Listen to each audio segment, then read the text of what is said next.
નમસ્કાર દર્શક મિત્રો, મિસ્ટર ગુજરાત ન્યૂઝમાં આપનું સ્વાગત છે. ઉપલેટામાં દેસાઈ ઇન્ડસ્ટ્રીઝમાં મગફળીની 280 ગુણીની ચોરી, ભેદ ઉકેલતી રાજકોટ ગ્રામ્ય એલસીબી. 4 આરોપીને 18,45,000ના મુદ્દામાલ સાથે ઝડપાયા. પોલીસ મહાનિરીક્ષક અશોક કુમાર યાદવ સાહેબ તથા રાજકોટ ગ્રામ્ય જિલ્લાના પોલીસ અધિક્ષક ભીમકરસિંહ સાહેબ નાઓએ ઉપરોક્ત ગુનાઓ ભેદ ઉકેલી ગુનાઓમાં સંડોવાયેલ ઇસમો આરોપીને તાત્કાલિક પકડી પાડવા સૂચના આપેલ હોય. જે અન્વયે એલસીબી રાજકોટ ગ્રામના police inspector Shri VV Odedara સાહેબ તથા સબ ઇન્સ્પેક્ટર શ્રી એચસી ગોહિલના માર્ગદર્શન હેઠળ રાજકોટ ગ્રામ્ય એલસીબીની અલગ અલગ ટીમે કાર્યરત હતી.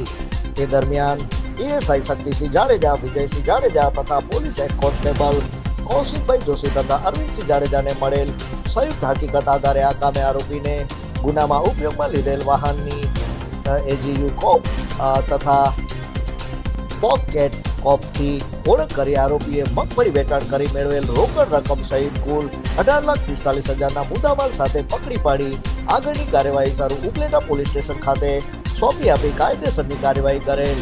Bureau chief Rajnish Kaur. જોતા રહો મિસ્ટર ગુજરાત ન્યૂઝ, સત્યતાની સાથે સ્પષ્ટ વાત.